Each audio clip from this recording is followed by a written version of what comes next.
All right, welcome everyone to the latest Pulse of the Heartland College Football Week 1.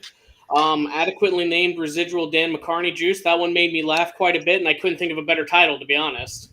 Fuck yes. Let's fucking go, first of all. And secondly, yes. That title, man, that was the best comment we've ever had on this. If you guys want to top that, make sure you follow us on YouTube and get all those comments in there, baby. But it's either going to be the top or the worst one, Residual Dan McCarney. I changed it to Juice rather than Juices, but the sentiment's all the same there. So, Yeah, but no, I appreciate exactly. everyone that joined in last week. It sounds like we should have quite a few people this week here as well. And holy shit, Joey, we actually have real football. I know we had week 0. It's Nebraska, but Hey, I don't care. Nebraska lost, so I'm completely fine with that. But yeah, it's real football and watching it live, baby. That's what we're doing on the Pulse of the Heartland. We're giving you the live updates as we're bullshitting, as we're giving you next week's picks. So that's what we do here. And speaking of which, Pitt just scored again. So there we go. That is someone mentioned it. You know, with all the ever-changing landscape in college football, you need to keep the rivalries. Like as much as Iowa State and Iowa, you know, we hate each other. I mean, that's a fun game every year that everyone can shit talk around. Right. Like getting this game back for, I mean, is it the first time in like a decade that they've played? 2011, so it's been 11 years. I was surprised that was the first time, but yeah, it's been since West Virginia went to the Big 12. So yeah, good shit, man. And like you said, I want to keep the rivalries, even if we go to 16 teams in a conference. For me, it'd be great to have 8 teams, 8 games in a conference and 8 out of conference games, and you play the other super conferences. But we can jump into the actual shit later. Let's go ahead with our intros like we normally do, Bri. How you doing? Yeah, absolutely, dude. I guess, do you want to hit him with the socials real quick? I sure can. As always, hit us up on Twitter and Instagram at Heartland Pulse. Look us up on Facebook and YouTube. Search Pulse of the Heartland. Like, subscribe. It'll give you updates on everything that we're doing. It'll show you the new episodes coming out. And tell your friends. Make sure they know how much information we're giving you, how cool we are, and just if they have a cool-ass title or a cool-ass comment, we'll put that as our title the next week. Well, Joey, we don't need them to lie. We don't have to tell people that we're cool. We know we're lame here, but you know, at least we can. If the listeners will lie for us, though, even better. So you mean a bunch of 30-something-year-old white guys from the Midwest? We're not cool. Come on, man. I'm wearing my Hey Dudes. I'm standing by my smoker, and I'm gonna throw my New Balances on in case I gotta walk somewhere. I'm wearing my Tim Tebow jersey that you can only. I don't want you to only see the upper half because let's just say I look like not Slim Tebow is what I look like right now. Yeah. We should just all be Tebowing. Haven't Tebowed in a while. What you sipping on over there, dude? So I'm going real hard. I went to a Mexican sports bar next door to my hotel here in Corpus Christi, Texas. So I went real local. I've had a few. I know it probably sounds like it. Went super hard on the IPAs, and I'm drinking Michelob Ultras. So yeah, so I've been drinking all night, just sipping on the Ultras. That was a big buildup for fucking nothing. Well, I went to Casey's here, and they were selling. Apparently, Crown Royal Vanilla is now done for, out of stock. So they're selling 2 for 1. So I'm drinking that one tonight. It was pretty rough day at work, so I need the hard liquor to start the week. So there you go, man. You mean start the weekend? Yes, yeah. I guess I do start your week. Yeah, that rough of a day, dude. So, but we'll jump into, and Trent will be joining us later here as well. He's just running a little behind because of work, but no, I wouldn't say. I was doing some research here, and I came up with this trivia question here, Joe. I wasn't sure if you looked at it all or knew it, but since the playoff era started, there has been only 3 quarterbacks that have started multiple games. Like if Bama or Georgia makes it in, because we're going to talk about the playoffs later. If Stetson, what's that? No, I just said, yep, you're good. Okay. Yeah, I would say if Stetson Bennett or if Bryce Young starts the championship game again, they'll only be the 4th one. Can you name the other 3 that have named or that have started multiple national championships games in the playoff era? So I did not look up the names of the quarterback, but I had to look up what school and matchups that were going on. So I think I have guesses for you. Okay. I'm going to go with Deshaun Watson. Yep. Clemson. Okay. And then Trevor Lawrence for Clemson. Yep. One more. So it's an Alabama quarterback, correct? Yes. All right. I'm torn between Jalen Hurts and Tua because I don't know if Tua started that last one. I'm going to go with Jalen Hurts. You're right, dude. He was the third one. Hell yes. Yeah. Boom. Look at that shit. Thought I'd make that one a little easier and at least some knowledge could go off of other than name a random SEC team that didn't play west of Texas. So. I'm not going to lie. I was sitting there thinking today, I was like, fuck, first of all, it's the playoffs have been going on since 2014. So we're on our going to be 8th year of that. And I was like, I don't even remember the matchups. Who the fuck even played? And I started looking at the teams, and the Clemson quarterback stuck out. I got hung up for a second. I was like, no, GJ Ulalake or whatever. He hasn't been to a championship game. And then the guy in between Watson and him, I was like, there's two of them. Who were they? And then I was like, oh shit, Trevor Lawrence. All right. So then I got to Trevor Lawrence, and then I saw the Alabama stuff, and I just couldn't figure out if it was Hurts starting to or Tua came in. Tua came in the second half against Georgia in that first championship game. So, yeah. Anyway, that's how or was that the SEC game? Wait, did they not have a rematch in the championship game? Or no, I guess I'm getting mixed up. I thought it was the national champion or the SEC championship to get to the playoffs. You're right. That's what it was. I knew Tua came in for Hurts in one of the games. That's what it was. Yeah. Tell you what, man, if it's not Big Ten, I forget all these things. So there's only one quarterback that plays on Big Ten teams, unless it's Iowa. So. Well, if we want to talk about Big Ten, let's just jump into a little Week 0 recap, Joey. Did you see Northwestern? Whoop whoop whoop whoop whoop whoop. Who the fuck called that? That was this guy. I told you, motherfuckers. Yeah. That first of all, Nebraska had no chance of covering. They never ever do. There are hardly any Big Ten teams that ever cover. And then second of all, I again, Scott Frost fucked that up with that onside kick. Yeah. I didn't even watch the game. I was just watching it on my phone with the ESPN cast or whatever. Yeah, I knew that as soon as that onside kick didn't work, I was like, fuck, they're done. Screw that shit. So, yeah. I can't even think of lately a more boneheaded play in a college football, like a play. We've seen, actual plays go haywire, but a called play, and if he would have hit that onside kick, maybe he looks aggressive and a genius, but like, man, it's just I would say we have a stat. I'm gonna throw it at the bottom here. Before they kicked that onside kick, that Frost has had I think it was an 88% chance of winning that game, up 11 in the third.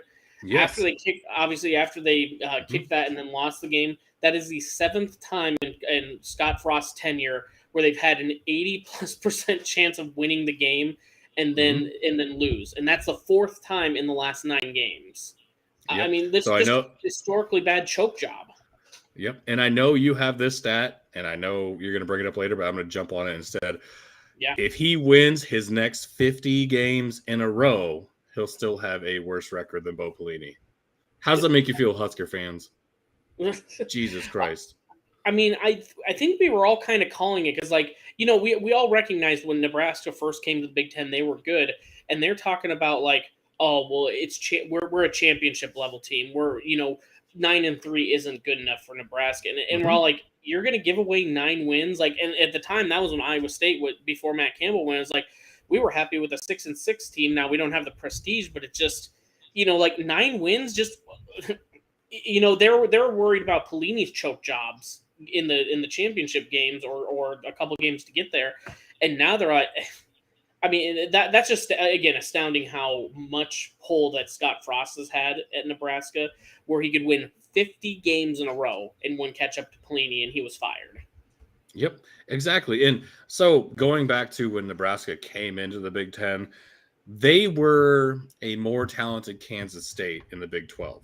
And that's why they were able to go out and beat more teams than Kansas State did, because they were a better Kansas State. Well, then as they came into the Big Ten, they're like, oh shit, these teams actually play like we do.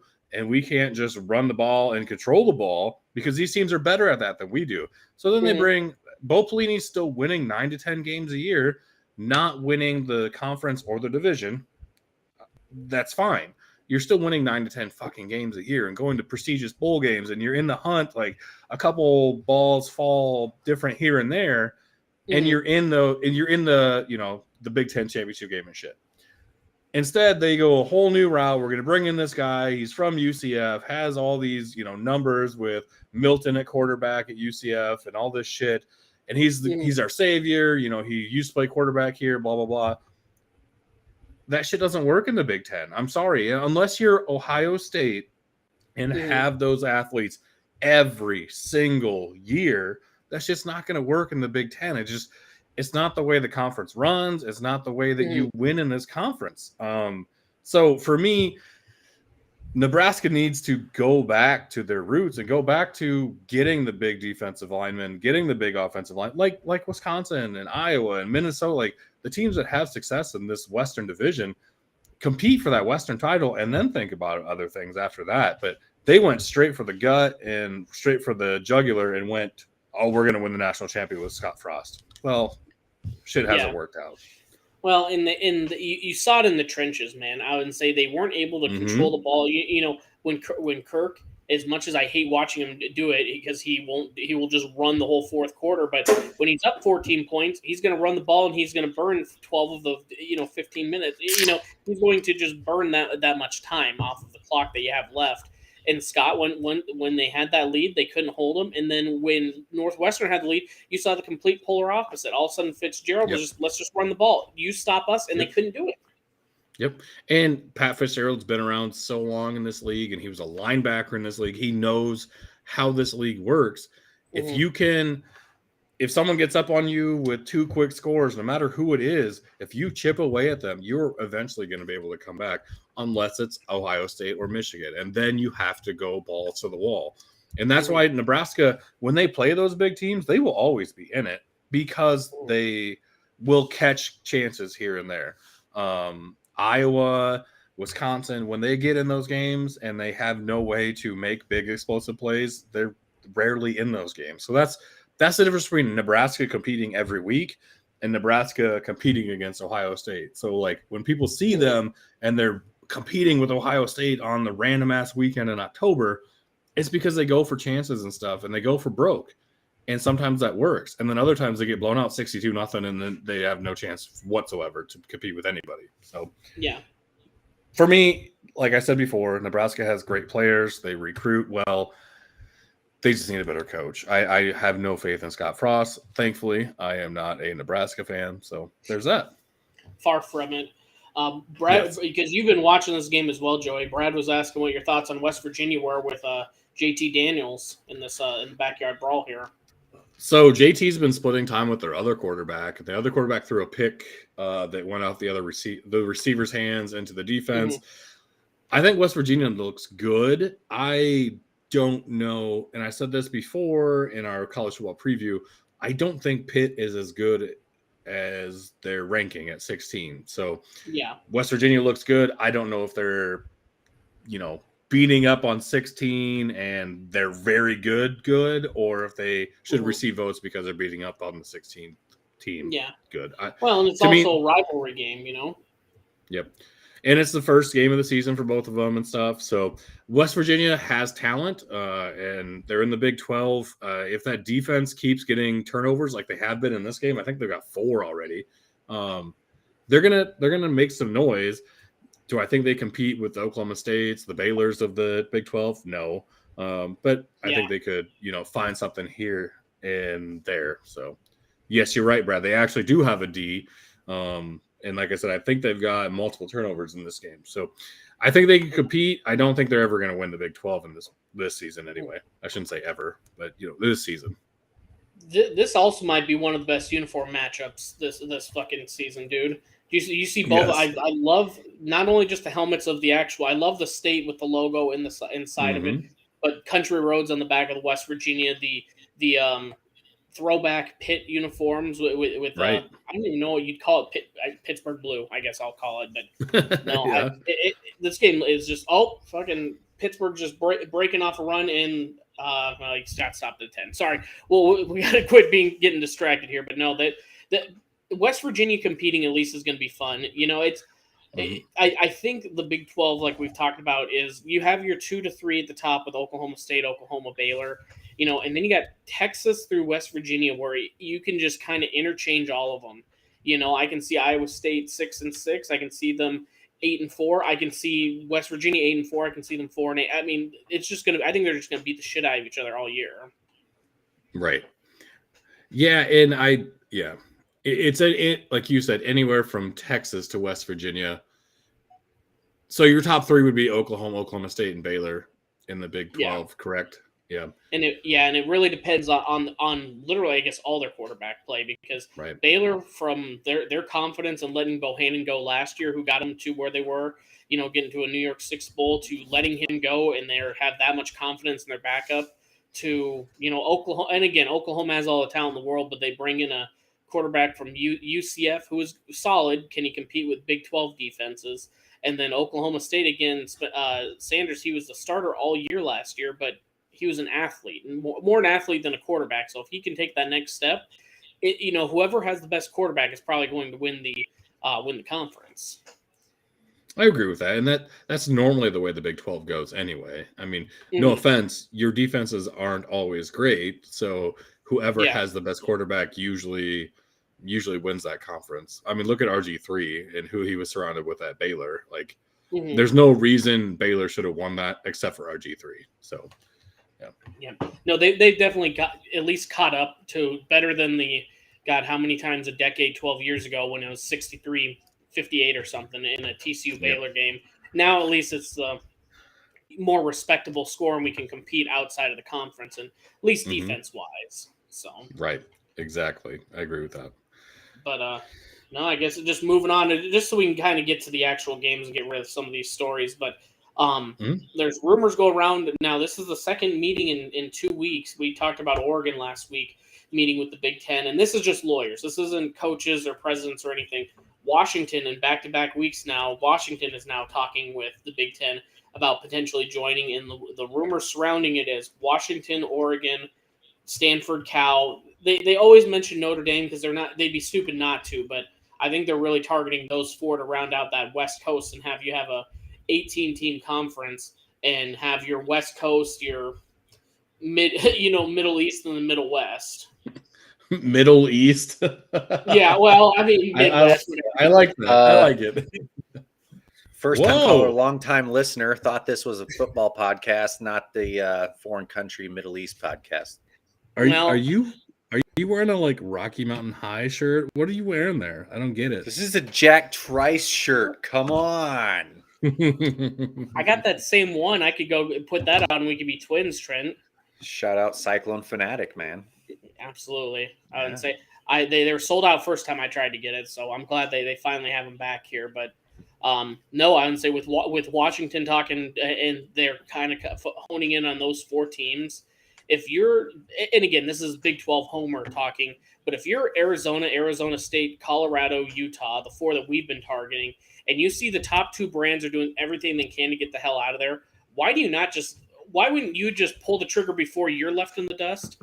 Why wouldn't you try and leave? Because I would say the other big thing about that came out this week is I think the Big 12 is trying to renegotiate their media talks, and I don't think there's much that they're going to renegotiate, but the rumor is they're trying to get our numbers so they can give real numbers to these Pac-12 teams. Here's what little money you're going to make. Here's what you're going to make in the new improved Big 12 with 16 teams. Come join us.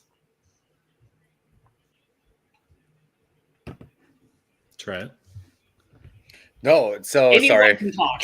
I'm just getting logged on here, getting everything pulled up. But yeah, no, I think the Big 12, I feel like they're kind of sitting on their hands right now. They need to do something. I feel like they're just sitting back and seeing what's going to happen. It's like you do that, all the other conferences are going to pass you and leave you in the dust.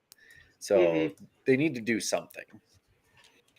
I think Yormark is sitting back. I guarantee he's having those talks too. It's just we don't hear anything official because we don't want to be we're going to be the big bads anyways. If we take the 4 teams that finally collapse it, they're not going to look at the conference that took 2 of the main pieces and destabilized it. They're going to look at the one that knocks it over. I agree there as well. Because right now, I don't know, like social media, like Twitter right now, between Big 12, Pac-12 is kind of weird. Like we're just kind of butting heads. Yeah. And it's like the Pac-12 is just all about saying how bad the Big 12 is. And it's like, we haven't even taken any of your teams yet. Like, I don't get it. Yeah, I mean, their commissioner was going full bore on the Big 12 and how terrible we are and everything. Yeah. And it just, in this day and age, that's kind of what we got to do, unfortunately, at this point, is we have to, it's adapt and survive. And that's what we're trying to do right now, so. I don't know. I just, honestly, I always hate this talk. It was kind of fun at the beginning. Now it's like, just figure it out. Is the Pac-12 going to be a real thing? Are they collapsing?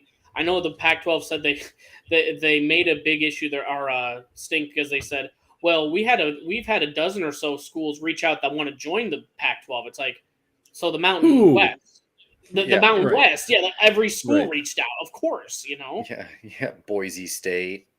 Yeah. So I don't know if they take them though. If we take those 4 schools and you're able to take the other 4, I mean, you might as well just make the Mountain West and the Pac-12. Just combine them: Oregon State, Washington State, the remainder, and just have a super coastal conference. I guess, I don't know, glorified WAC. I don't know. I don't get Washington State. Let's get them in the Big 12. They've been good at football. Like they beat Iowa State in the Alamo Bowl. Yeah, they have Gardner Minshew and Mr. Mustache. Yeah, nice, good call. Yeah. So going from the Big Ten perspective, first of all, Urban Meyer just stuck his thumb up Matt Leinert's butt on the Foxcast. So he hasn't changed anything. He's still the same guy. Yeah. That's fun. And secondly, I love that Washington and Oregon want to join. I don't give 2 fucks about them. Just give me Notre Dame. Literally. Why go clear to the West Coast again when we just push for Notre Dame? Notre Dame's right in the heart of Big Ten country. Yeah, but that doesn't matter anymore in conferences. So the rumor is if Miami and Clemson are going to go to the SEC and the ACC is going to break up, push for Notre Dame and Pitt. Take them, get them. We're not going to get Cincinnati now because they're already in the Big 12. So get other Heartland teams. Like, I don't understand the push west because I get LA is a huge market. And I said this before, and I'll say it again. Those teams are fucking irrelevant when it comes to college football. If you've ever been out there, no one gives a fuck about UCLA football. No one gives a shit about USC going on when they're not, Matt Leiner, Reggie Bush, that type of shit going on. Like, no one cares. So just stick with the Midwest. I got to go back. Joey mentioned Matt Leiner twice here. I saw Brian's trivia question in the agenda. Is he an answer? He's not. No, in the playoff era. Carson, playoff era. Say, was he one or Carson Palmer? Because didn't they go to 2 championships? Matt Leiner did. He did, yes. Yeah. Okay, just not the playoff era. Do you have guesses for that? I got it. Just FYI. The playoff era? Mm-hmm. Oh, whoa! Reporting from Lawrence? Rock Chalk Jayhawk. What the fuck is going on? Those aren't basketball uniforms. Damn right they ain't. We're getting a win! Okay. That big old Tennessee Tech, right? That's right. Them Golden Eagles, they're going to just be taking them down, shooting them with the bow and arrow out of the air. Yum, yum. Got it. Thank you, Clarky. Good to see you, bud. Oh, shit. So I was like, back to the Big 12 talk here. Yeah, I mean, that was the idea of like, I'm going to show up for 8 seconds, say Kansas is going to win, and then leave. Couldn't have planned a dumber moment perfectly like that. Just He said about 6 more words than I thought he was going to say. yeah. He did clarify that it was Kansas going to win. Yeah, that was. Yeah. So before Ollie Williams interrupted there, you were asking. Okay, it's only playoff era. Yeah. Yes. So Alabama. Yep. I'll give you a clue year. just so we don't repeat it and we can move on. 2 Clemson quarterbacks and 1 Bama quarterback. Deshaun Watson. Yep. And then probably like Jalen Hurts. Yep. One more Clemson. Another Clemson. The dude, Trevor Lawrence. Yeah, I was gonna say Sunshine Scooter. That's what I was gonna say. I could see his hair. I was like, I can't remember his name. Perfect. Okay. Anyway, sorry. I'm late to the party, guys. I was on call. Saving lives. You're all. There we go. Okay, Superman. No, I would say so. I don't know. I would say it's just always these rumors are coming up. I hope something definitive happens soon. And I really think those 4 corner schools we've been talking to, I know Utah isn't the most excited, but sink or swim, dude. Are you going to sink with the conference? They didn't take a chance on them, but I mean, you can move. And if you are this top tier team like you believe you are, then come and dominate. Then you and Cincinnati might be running this conference in a few years, but come join. Keep us afloat, I guess. Yeah, it's kind of one of those. Yeah, keep us afloat. Shit or get off the pot. Get see what's going on. Let's go. I'm just kind of getting sick of the whole talk, to be honest. But yeah, I would say just kind of on to the next one. I know you guys were kind of busy. Did either of you catch game day last week? I watched a little bit. That was, I mean, I'll be honest, because it was happening last year in a couple years. It was kind of sad to watch, man. Like I think it's a few things with the actual show. I hate that Corso he's struggling out there, man. He is slurring his words. He was saying the SEC champion is not going to be from the SEC. They're not going to be in the playoffs, and it was just mumbling back and forth. And then I wish they would, if he wants to be include him, but I almost wish they would have him do pre-recorded segments so he could have as many takes and he could do that. And then, he could sit there live with him and do the whole show. But I mean, it was rough. I got something. So did you watch tonight's college game day beforehand? No, I was late at work. What happened? Oh, okay. So he was on again tonight and he was spot on tonight. I listened to an interview with Reese Davis and they were talking. It was very up in the air. Like if you watch the broadcast, it was tough for them to figure out, kind of like what we do, who's talking, when they're talking. And they said it was even worse for Lee because his sound wasn't working. And if you get, an 80-something-year-old man trying to figure out his sound, he's like, granted, he does struggle when he's on set, but it was even worse because he couldn't figure it out. So he said in the interview that I listened to, they are taking precautions for Lee, and it's going to be more Herbie helping him more than ever this year and less going to him type of thing. So I've thought that for a couple years that Herb Street's there to lead him on. Okay, come on. You can always see him grab his arm and talk to him, knowing, hey, shut up for a second, let me talk to you type of thing. And when we're doing this podcast, when we're in our 80s, I'm going to need one of you here. Hopefully we're doing this from a retirement home, somewhere in Arizona so everyone can go golf while I just gamble. But someone grab my arm. Yeah, exactly. But I don't know. I did the whole thing with Lou Holtz where I fucking hated him being on the Mayday thing and him and Mark May. And then I miss those now. And I did where I didn't like Dickie V for a while. I still don't like him on broadcast, but I like to hear his hype up shit. The icons of the sports broadcasting industry, I love hearing from. So I hope they don't get away from Lee Corso, but I hope they, tailor it more towards helping him get through the segments is what I'm getting at. Yeah. No, I agree with that. I guess the other thing, because again, like I said, that was kind of the sad part. The part that actually pisses me off about the show is we saw it last year. You know, typically when you're doing game day, you choose a guest from the host school. And I still get pissed about them choosing Ashton Kutcher for the Iowa State game. Whatever, bygones. But then like this weekend, so the game is number 5 Notre Dame at number 2 Ohio State. So huge game. 2 huge alumni bases. Anyone who's went to that game, they have the 2002 national championship team coming there for the 20th anniversary to celebrate at Columbus. And who's their guest speaker? Have you guys seen? Some rapper I've never heard of. Jack Harlow, a white rapper from Louisville, Kentucky, that has nothing to do. It's just a mainstream. What's poppin'? It's like when they had Katy Perry on a few years ago. It's just like, could we not have had AJ Hawk? Could you not have had Jim Tressel? Anyone from any one of those schools? Like, you can't get Brady Quinn. You know, he's on the Fox morning show, but it's just like, could you not gotten some? Yeah, Manti Te'o, he's available.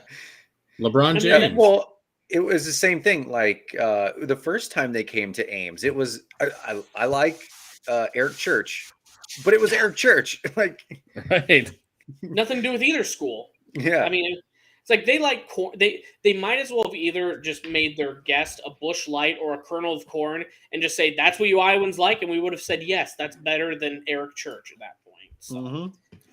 So I don't know, that one always just bugs me. It's like, God, make it someone relative to the school, and like, this one they could not go to. It's a top 5 matchup, but like, holy shit, could you have Ohio State or Alabama in game day anymore? Like, I loved it was like when we were in high school, it was Amherst and Williams and Mary hosted one. It was a very random D3 weekend. I don't know why they hosted, but it's like, I love the weeks when it's a random school out in BFE. You know, you don't have to go to the big schools. They're already going to get the exposure on national television. Go to Morgantown every once in a while. Go to Cincinnati. I mean, just go to different places, smaller schools.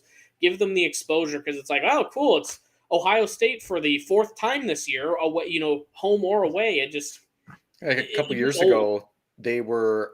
It was, I think, the first time Pat McAfee was ever on game day. They were at Brookings in South Dakota for South Dakota State, North Dakota State. Yeah. I think that's awesome.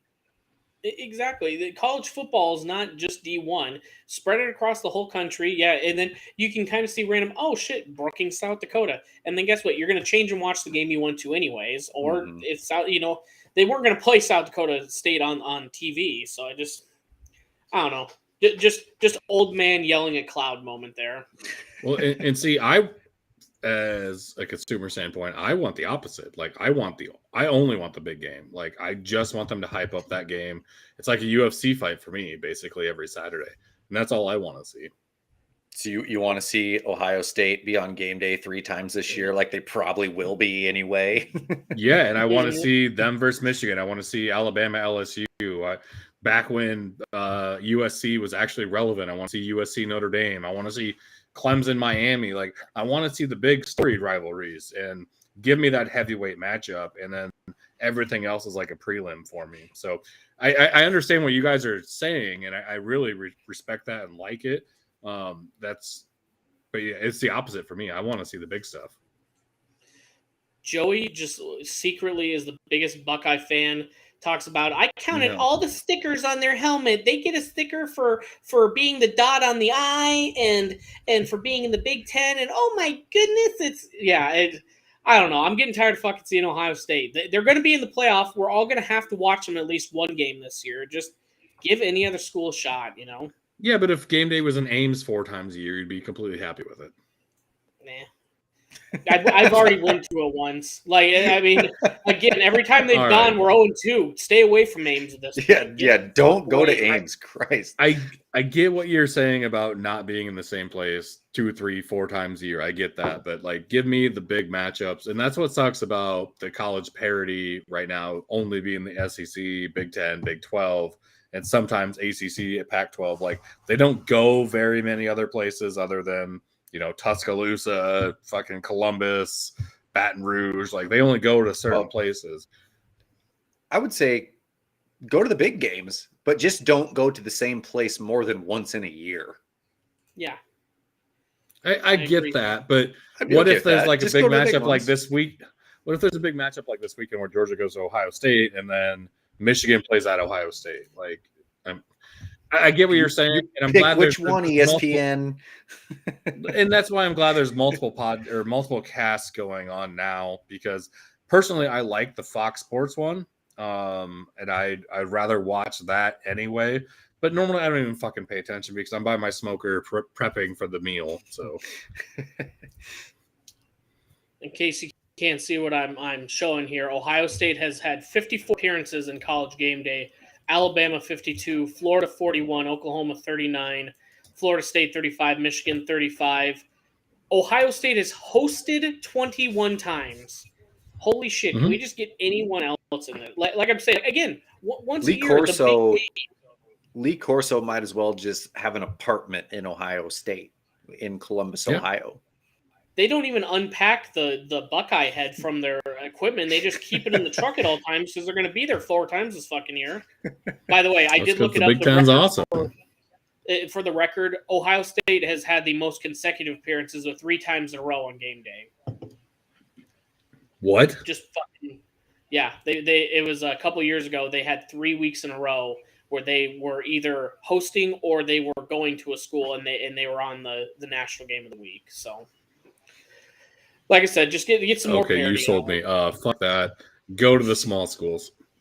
Yeah, there we go. We knew we could change your mind. We finally beat Joey down on that. Yeah.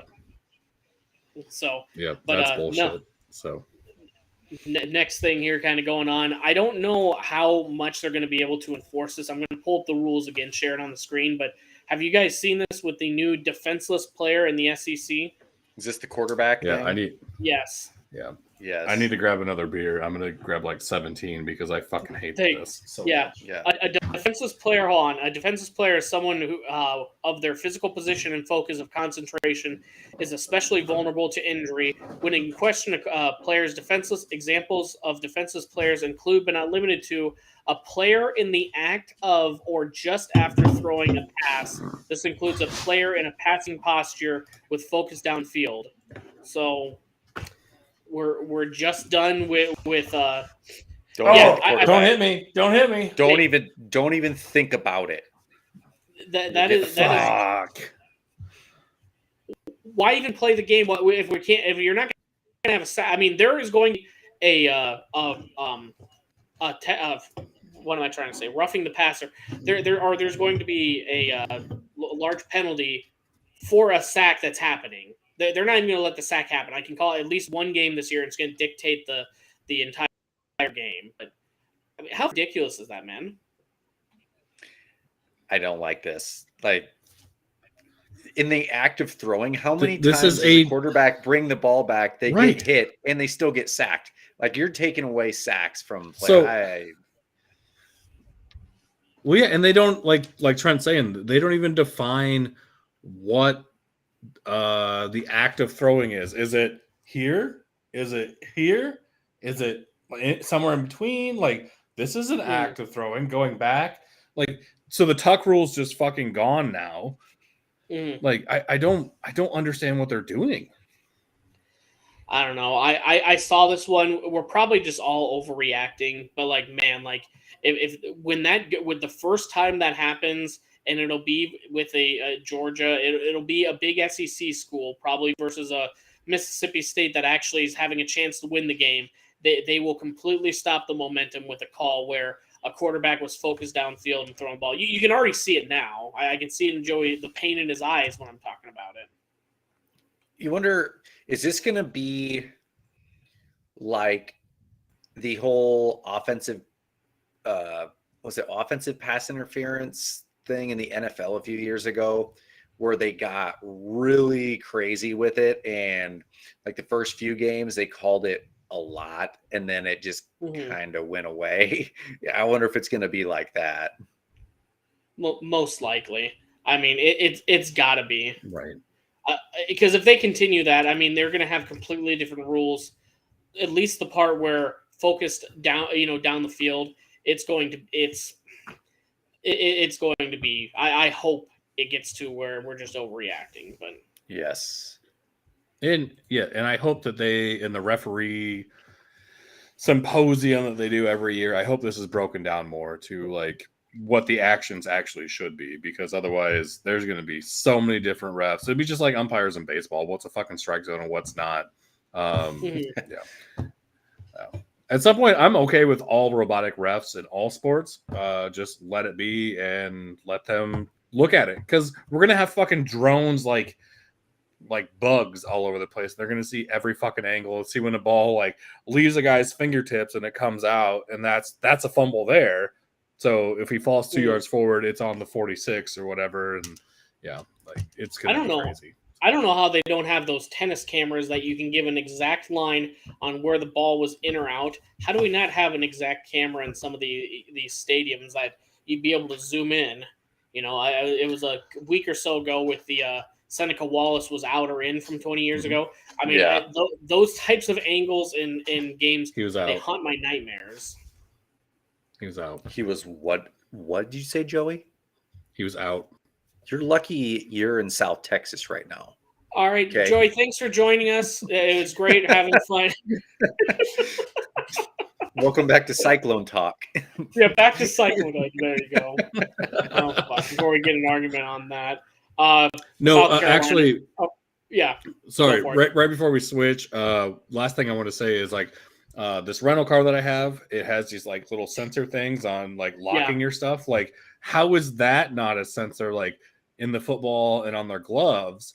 And then when it comes loose, we know exactly when it came loose, type of thing. So out, just in. Last thought I had. Yeah, I thought about that this morning when I was like unlocking my car. I was like, why is this not in a football and on gloves? Like, everyone should wear gloves, and when it comes loose, then we know when it came loose. So yeah, that's all I had. Heat signature, something with that, absolutely.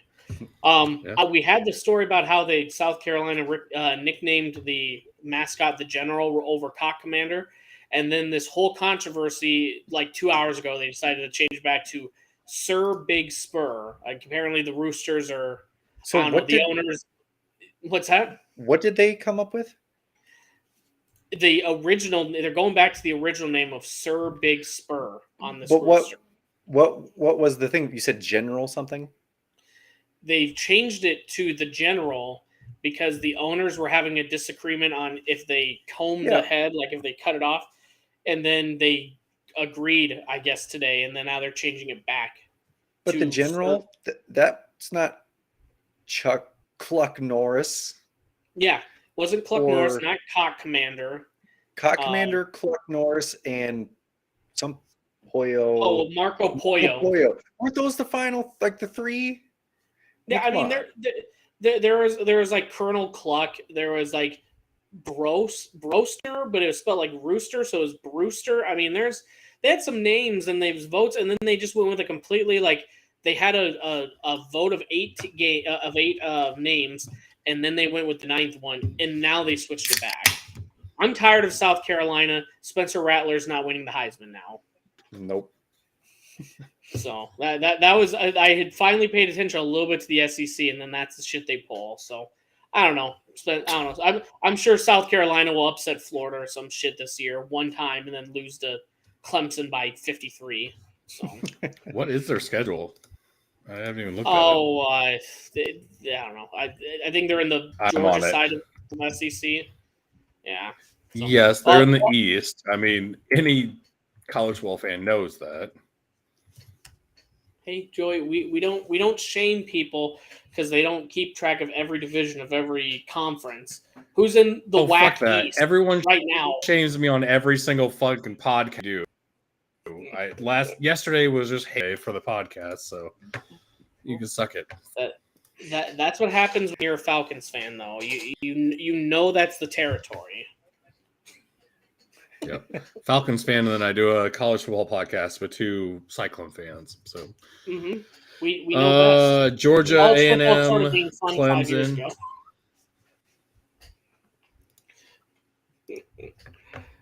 Now, you gonna share your screen, or let's see this fucking SEC East, or are you just gonna name them? I just closed it. It's fine. Who cares about South Carolina, really? All right. They play. All right, They play Georgia week 3, Texas A&M week 7, Clemson week 12. So Week it's last. fairly easy schedule. But I think if I'm picking someone from the SEC East to surprise people, it's going to be Tennessee. So Okay. yeah, if we want to do Peyton Manning? divisional picks, I'm all the way down for that. No, not Peyton Manning, not Fivehead. Okay, I wasn't sure if Peyton Manning was back because I don't know why you choose him. I don't think that $8 million quarterback they're paying is there yet either. So They have Fat Josh Heupel, which is cool as shit. Saw him on a press conference today. of course. But they have the SEC's leading receiver and the 2019 #1 recruit in the nation that got kicked out of USC went to Tennessee this year as a receiver. So I think their offense is going to be explosive, but that defense should have 2 first-round picks on it. But I still think the secondary is terrible.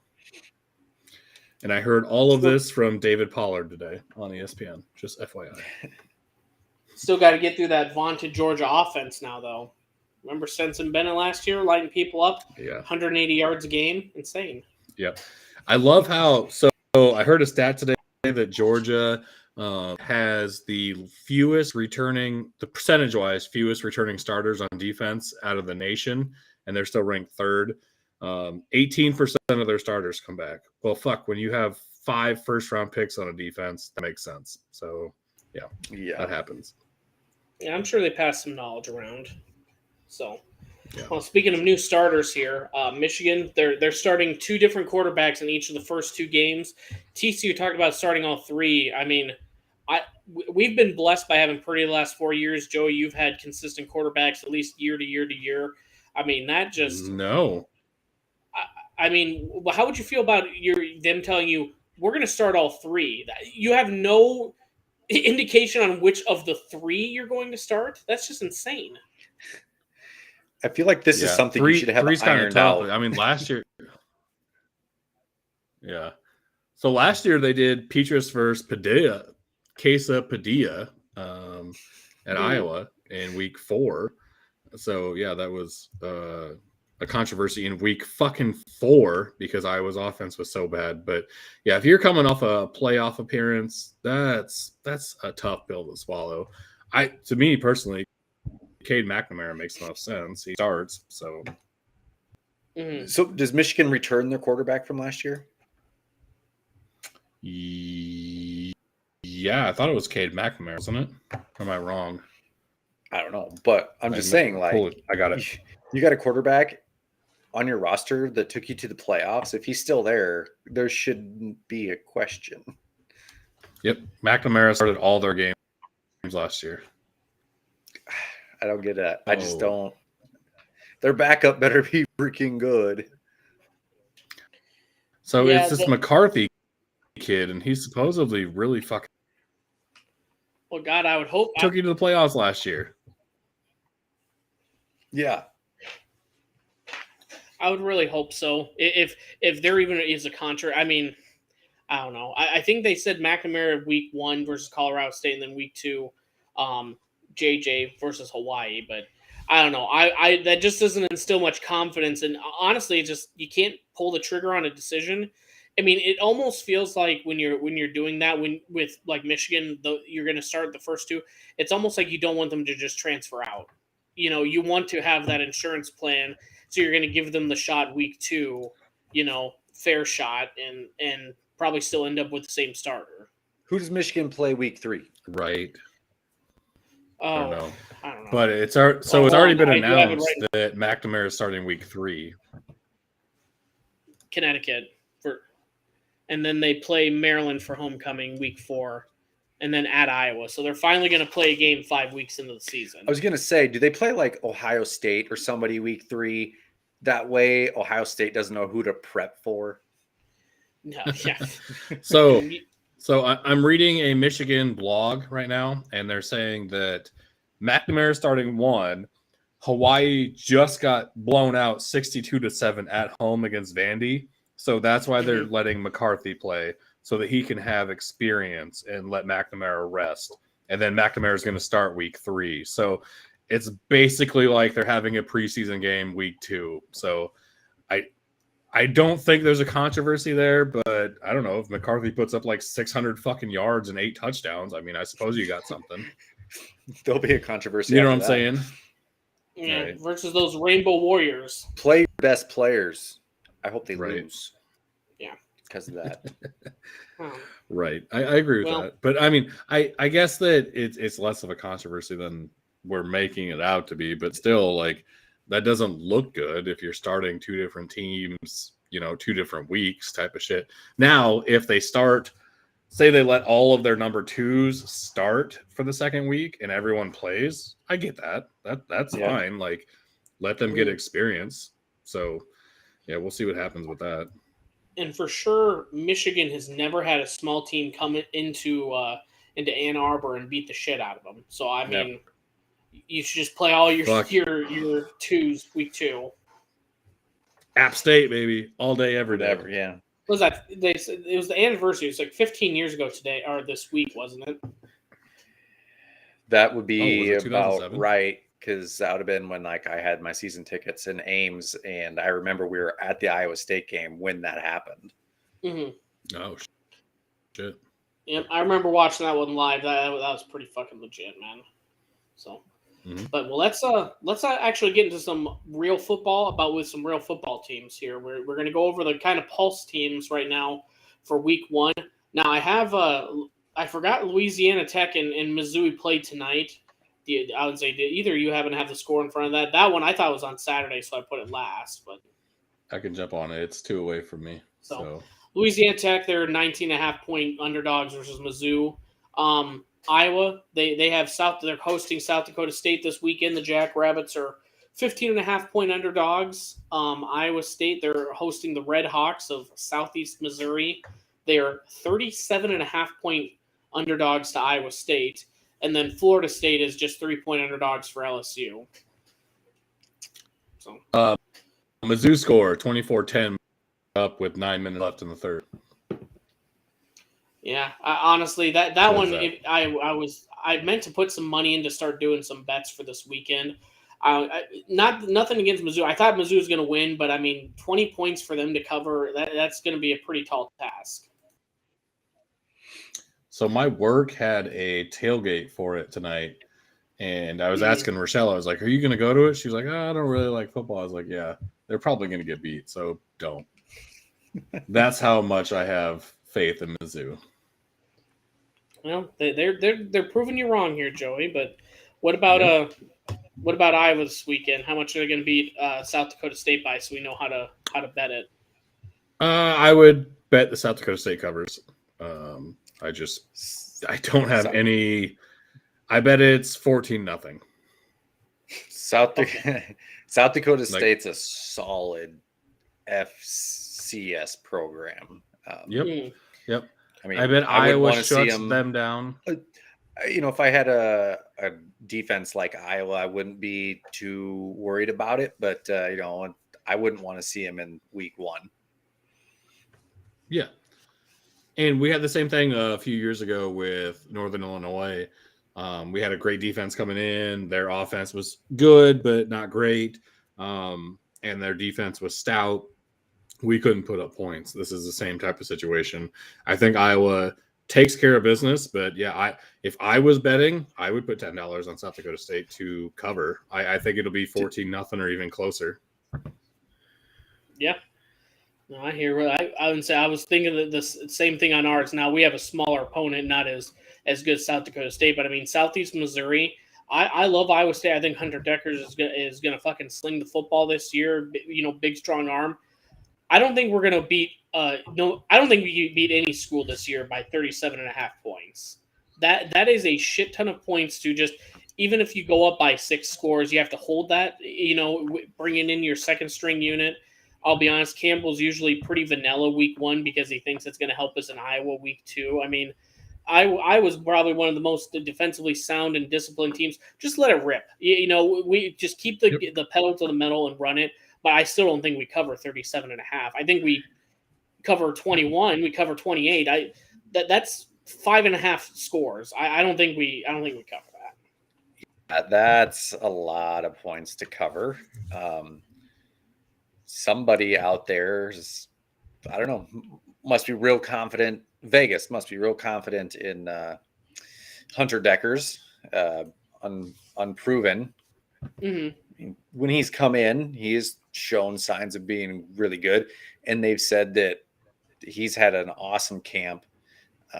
But 37.5, that's a lot. I think last year Iowa State was favored by that much against UNLV, and then they covered it, didn't they? Something crazy like that. And really, I wouldn't have went and put money on that, and I wouldn't put money on this either. But Iowa State, they're going to win. I mean, pretty confident, but almost 40 points. That is. Are either of you money on that game? Yeah, just bet the money line. I'm gonna bet I'm gonna put SEMO covers, but I would say I gotta get money in my account first. So, but let me get it pulled up here. The other big games this weekend, because we'll get to our locks here. We got Oregon at 11 is a 17.5 point underdog at at the Mercedes Stadium versus Georgia. In Atlanta. So basically, in Atlanta. So basically a home game, but neutral site. 23 Cincinnati is a 7-point underdog at number 11 Arkansas. Number 7 Utah is a 2.5 point underdog at Florida in the Swamp. And then number 5 Notre Dame is a 17.5 point underdog at number 2 Ohio State. That's a big spread there for Notre Dame and Ohio State, considering Notre Dame is going to win that because they are one of my playoff teams. But so I was going to bring up which is the most ridiculous. That's the most ridiculous. You think Notre Dame's not only just going to cover, you think they're going to beat Ohio State this weekend in Columbus? Damn. Yeah, they're my playoff team. They're one of my 4 playoff teams. They're going to win. Okay. But here's the thing. I guess it's early in the season, so you have a lot of time to recover from that loss in the rankings. Your loss would be to Ohio State, who's ranked. Remember, you got to have a good loss to get into the playoffs. So maybe they need to lose this game to get in. That's what I picked. Yeah. Especially if you're one of the committee's favorites, you have to have a good loss. You can't just go high five, Trent. We'll get to your picks in a little bit. I also thought the Oregon 17.5 spread. I know Joey feels differently, but I thought that one was pretty high. I mean, it's basically a home game for Georgia, and they have to replace a lot on defense, so I guess we'll have to see that. But I thought that one was pretty high. The other one, Cincy and Utah, with the pieces that they lost and being on the road, those ones make sense. I can easily see both those teams winning, though. So for Florida losing Felipe Franks and everything, I don't know, that 2.5 point spread to a 7th ranked Utah that almost made the playoffs last year. I don't know. I would bet Utah covers that easily to me. I think they win by 10 or more. And then the Cincy Arkansas game, I also think Cincy's not shit without Radler. Kind of the same thing I've thought with Pitt without Pickett. I think Arkansas steamrolls them as well, but could be wrong. But yeah, that's what I would pick on those 2 games. Nice. Well, I would say just for the locks, and I tried to keep it just with games we were going to briefly discuss. Like I said, my 2 locks, we only really asked for one, but like I said, Southeast Missouri, they're going to cover 37.5. If they don't, that means Iowa State dominated even more, and I win in real life. But I don't see us putting the pedal to the metal. I see Campbell letting off, getting some second and third string guys in there, and they get a couple garbage time touchdowns. The other one, Louisiana State, LSU only being a 3-point favorite versus Florida State in Death Valley at night. I thought that one was pretty small. Florida State, I haven't seen anything special out in the last few years.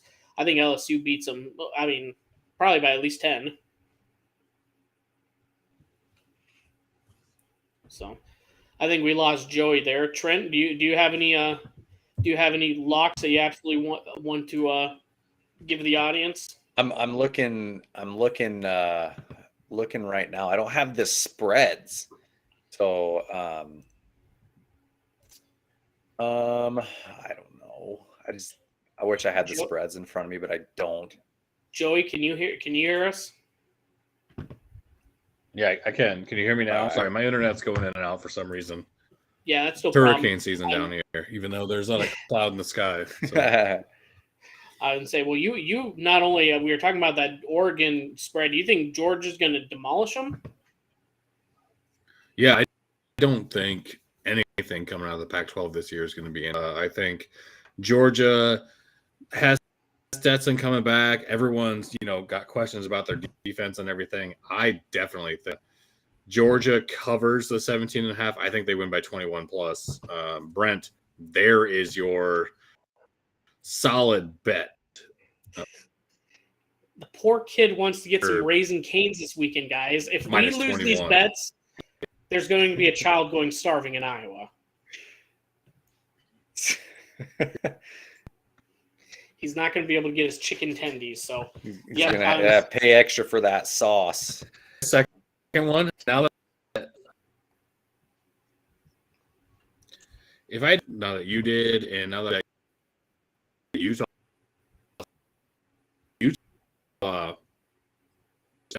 Florida. Okay. I would say 2.5. I mean, that's almost a pick 'em at that point. So I would say that the good thing is, at least with this opening weekend, we got some solid football coming up.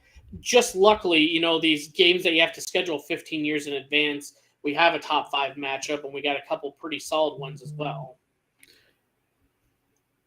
I got one for you. All right. Okay. Well, Joey's frozen up there. I'm going to go with Clark with his check-in. He guaranteed a KU win. I'm going to say KU wins their only game of the season this weekend.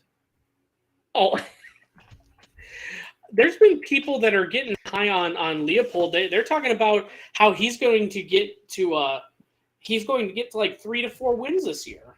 Yeah, who knows? Maybe. Well, I think this one is going to be the safe one. But holy shit, would it not be kind of funny if Kansas shit the bed versus Tennessee Tech? Who the fuck, Yeah, so they could get their only win of the season this year. Clark, he came on here for 16 seconds and guaranteed that win. So let's roll with that.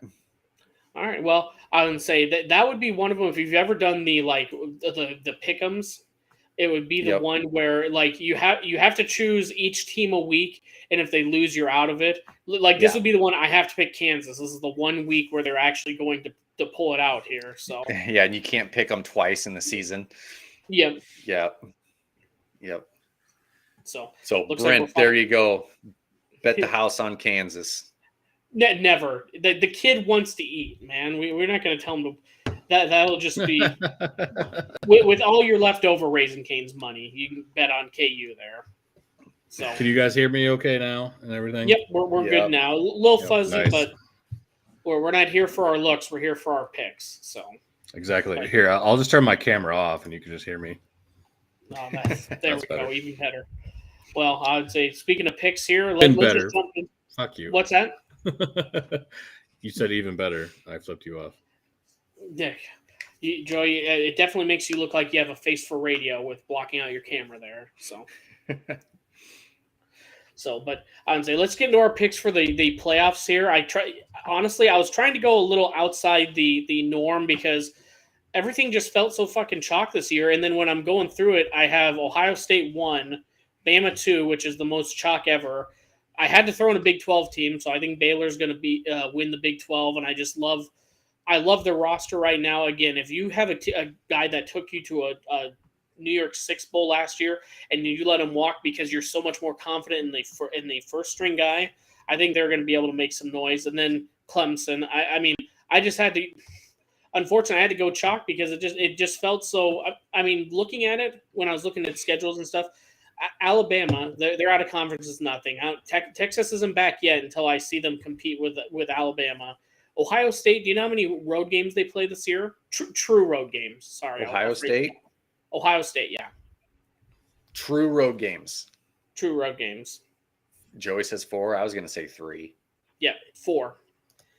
4 times they only have to play away from Columbus. That's the that is a brand getting everything that it ever wants, giving you the easiest path. You know, it's like when people are saying when you get rich, suddenly people start giving you free stuff and shit. It's the same shit. Just easy schedule. I think they jump to number one and they don't let up. And like I said, Clemson, they're going to rebound. Dabo's going to get them winning again. So, Joey, who'd you have? So I've got Ohio State, as Bryant does, Georgia, Miami, and Notre Dame. And here's the case I'm going to make for each one. Ohio State has the best returning unit from a college football playoff team that should have went, but they didn't because Michigan beat them.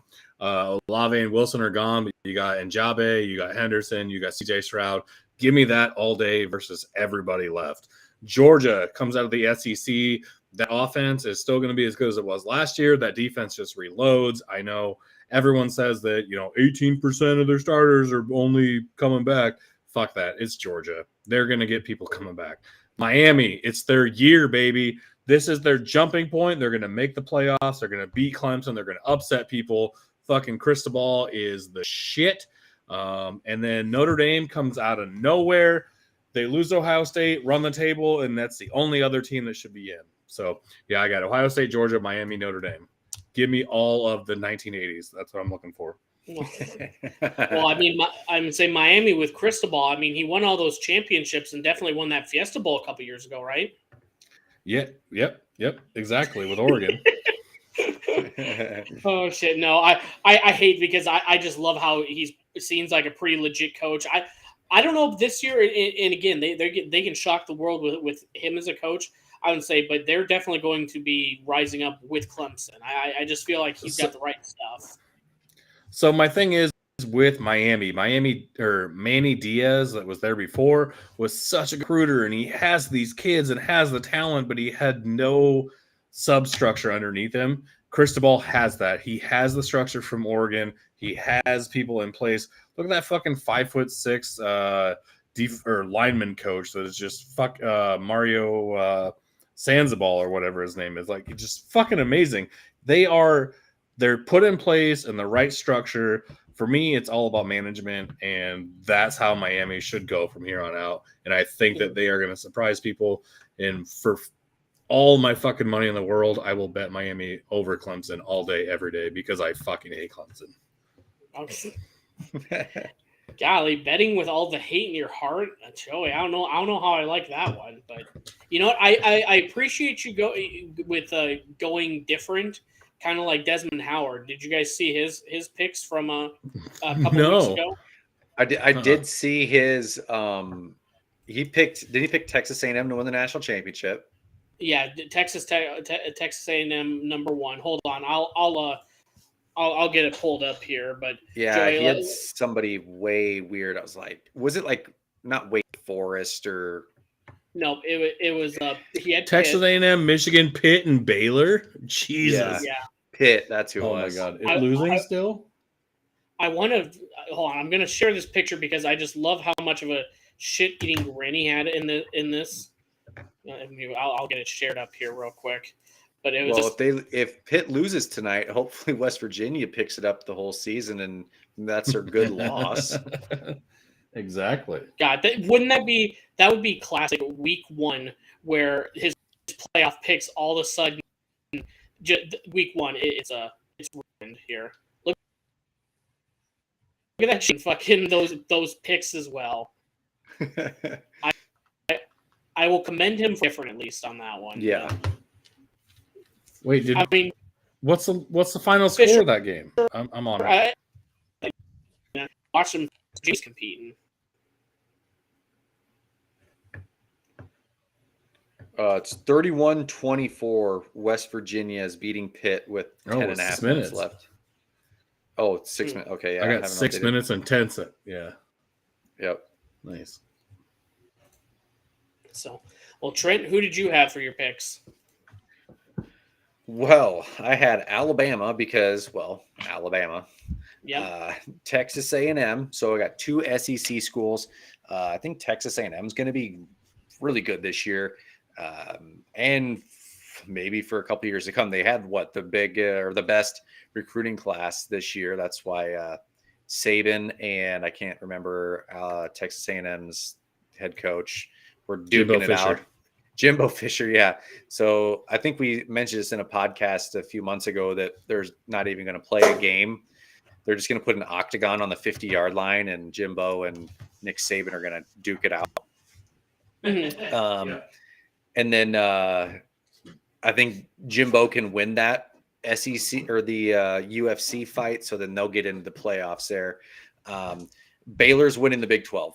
I said that last week, and I still believe that.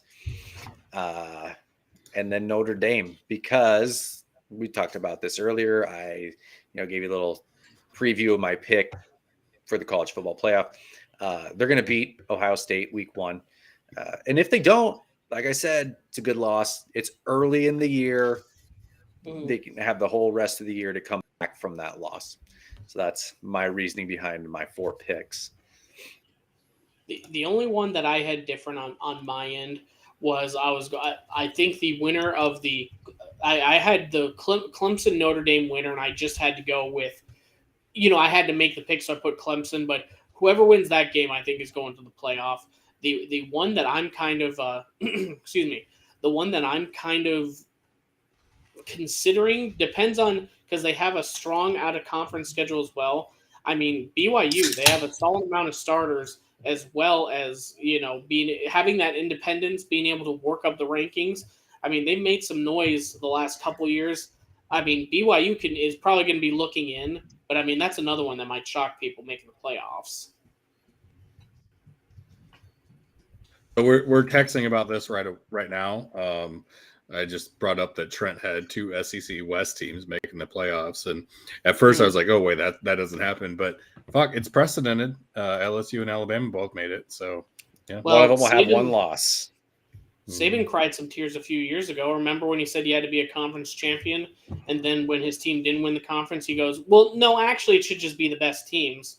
I mean, it just leads to that conversation, which you can argue it both ways. I think they need to expand it. They talked about when to expand it to 12 later this week. They're going to have conversations, I think, tomorrow about it.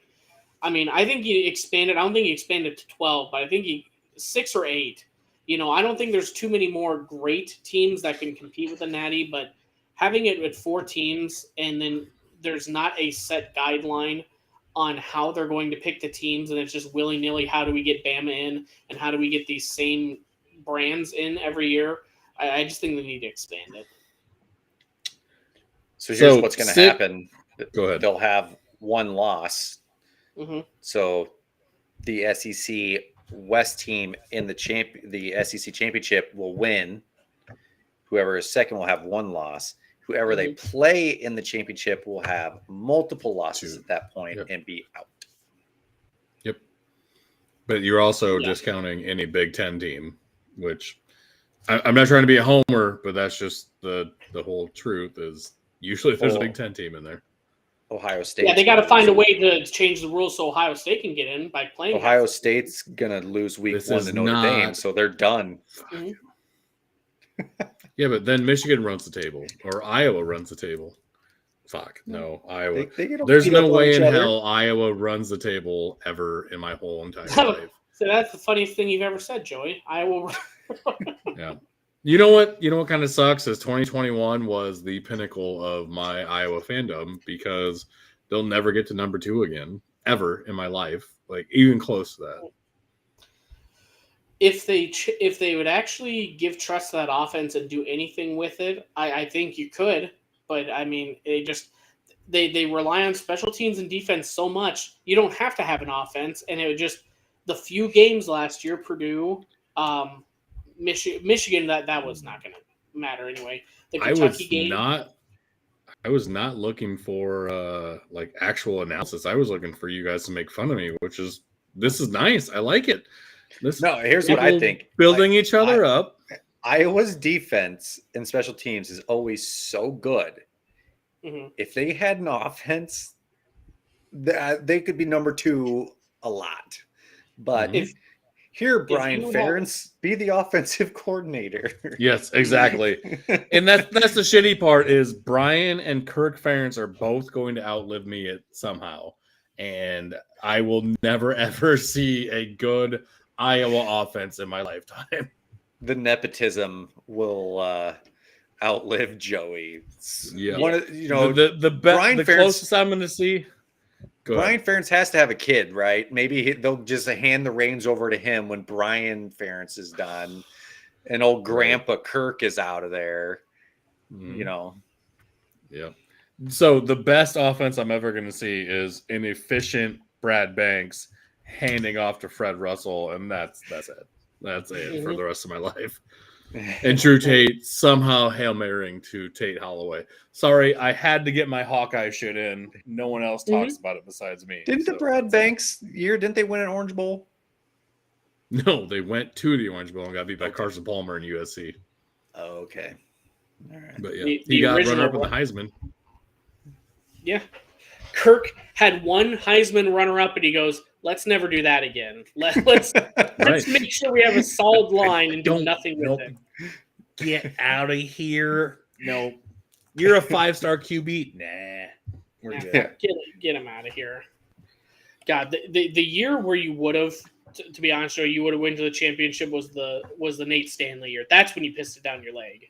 You had a solid enough defense, and that offense did fucking zilch, nada, nothing with him at quarterback. And that motherfucker went to the NFL. I mean, he went in the round. Like, I don't know. I don't know. I just don't know. Let me get past week 1 with a win because I'm not 100% sure that's going to happen. So let's get there first. And don't worry, Joey. Next week is going to be the Cyhawk week. There's going to be plenty of hate coming from us. Like we said, we'll have plenty of shit talking.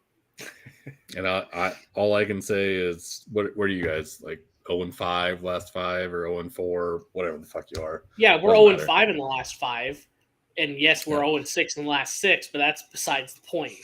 I'm still going to talk my shit, and then we're going to get hit. You and every other Iowa State fan. Same thing. Doesn't matter so at this point. It's just flies on my back. Get off me. Get off me. Yeah. Like I said, I'll say Pitt scored. Oh, Pitt tied it up, baby. You must be like 30 seconds ahead of me because it's still down by a touchdown at this point. So thank you for ruining that Joey. No spoilers. No spoilers, but again, I'm glad college football's back. These rivalries, they need to happen every year. This is what's going to happen, though. Oklahoma's going to go to the SEC, and like Bedlam is the most lopsided rivalry in college football because it's Oklahoma State. I think Oklahoma's up 85 games in the series, But in 5 years, we're going to go, man, just like the backyard brawl, we're going to go, God, I miss Bedlam at night. I miss the fucking 54-51 matchups. I miss these great games. Like, the earliest they're going to be able to play when they move to the SEC is going to be 2036. Looking at their out-of-conference and stuff, and Oklahoma State's out-of-conference, they're not going to be able to schedule each other hardly for the next 15 years. Schedule them in a bowl game every year. There you go. I don't know. That's just the one shitty thing that sucked about the realignment of college football. It's fun that now Iowa State can play Cincinnati. Iowa can go to USC, and then a few years the luster comes off and you go, man, I really I kind of miss the Nebraska game. That one was always a bunch of shit talking, having fun, I've said that for years now. I wish Nebraska was still in Big 12. It sucks to lose that rivalry. Mm-hmm. Me too, because I want Iowa State fans on the Iowa bandwagon for at least a week. That'd be fucking fun. We could all join up against Nebraska. That'd be awesome as shit for 2 weeks a year. How fun as fuck would that be? Just the whole state of Iowa, not butting heads during college football. What? Yeah, all the combines over to the other corn. Just go at them. God, speaking of, we talked about college game day. Remember when Ashton Kutcher came in? He came in on a fucking combine. It's could you make this any more fucking Iowa and just? Oh, I was standing on set there, and they literally were throwing away at that point because they used it for one segment. A bunch of I don't know if they cut down real stalks of corn or if it was just like props, but there was a dumpster overflowing with stalks of corn that they had set up and then were thrown away afterwards. I was just like, fucking, that's all they know about Iowa and Iowa State. Well, there's corn in the state, combines. Ashton Kutcher's from there, I think. So fucking. Well, at least that's they all got the name of the know. state right, and it wasn't Iowa or Ohio or Idaho. Yeah. That's probably the Iowa. first time Ashton Kutcher has ever been on a piece of farm equipment. Yeah. Just throwing that out there. He is from Crapids, though, so I mean, I could see that. Yeah. I don't keep up with Ashton. Ever since he did the ranch on Netflix, he kind of fell off for me. It's a super conservative show. I figured you'd be all over that. I don't know. It's also got Scientologist and alleged SA or Hyde or whatever the hell his real name is. So, no, I don't think I'm going to get that one at all. So, but well, before we start talking more about Scientologists, let's wrap this up here. Isn't this when we do the movie minute? Yeah, movie minute. Fuck it. Bullet Train. Go see it in theaters. It was pretty good. Really? Yeah, Bullet Train was good. The House of the Dragon. What's that? House of the Dragon's been solid so far. No, I'm wait downloading. till. What's that? I'm going to download the Lord of the Rings tomorrow. Rings of Power. Ring of Power. Watch that on the plane. Yep. That should be pretty solid. Nope, that was in theaters with Jordan Peele. I'd say wait until you can rent it at home. Not worth it. I was pretty disappointed in it. I don't think there's any other movie. I finished the Manti Te'o doc. I can see exactly what you guys were talking about, how it really like tries to make it seem like, oh, isn't it good that they're happy? It's like, yeah, but Manti Te'o's sad. So I know him more than Renoa or I'm sorry, Nala. I can't remember her name. Naya, her name, but Naya Tuiasosopo. Naya, thank you. Yeah. But you know, I don't know. Those would be my two movie minute recommendations there. Trent, I almost finished Better Call Saul the other night, and then I didn't have internet, so that sucked. Yeah, my bad. Dude. I'm going to finish it so we can talk about it on a podcast. I don't know which one's going to be, but I will finish it. Good. I watched the Woodstock documentary, the Woodstock 99 documentary on Netflix. Easy watch. Three 45-minute episodes. If you haven't watched it, go watch it. It is insane. Did you watch the HBO one though? No, this was on Netflix. The HBO one's 10 times better. I've watched both. The HBO one's way better. It's kind of like when they did the Firefest docs on Hulu and Netflix at the same time. Yeah. The Netflix one's good. Don't get me wrong. You're right. It's very good. Go watch it. But the HBO one dives more into like the underbelly of why there was less funding and shit. So yeah, I liked it. Yeah. No, it was good. All right, and that's the movie minute in the middle of college football pod. The surprise movie minute. We'll do that every week so people know that okay, at 1 hour and 20 minutes I can just cut off while they're yammering about some fucking show they just watched this week. Who gives a shit, you know? But well, I would say I guess we'll wrap it up here. Joe, you want to hit him with the socials one more time? Yeah, Twitter and Instagram at Heartland Pulse, and look us up on YouTube and Facebook. Just search Pulse of the Heartland. As I mentioned before, just like, subscribe, all that good shit, and make sure you tell your friends. And you can find us on an actual podcast on all of your podcasting networks, all the Spotify, Apple, Google, all that good shit. Yep. Play it for your mom, play it for your dog, play it in the background, play it anywhere you want. On repeat. Play it while it's muted at 3 times speed and give us those plays. That's all we need. Tell everybody. Tell your friends. I'm gonna drink another beer and then edit it. Another beer. Please. What? Listen. Yeah. What?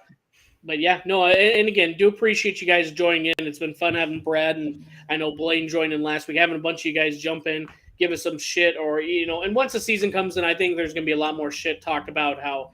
Thankfully, my hot takes in week 0 are already dead and gone. No one gives a shit about Nebraska. So, they can give us some more shit in the next coming weeks when we keep predicting shit wrong. But, yeah, no, I do appreciate you guys joining in here. I would say we'll try and do it again next week.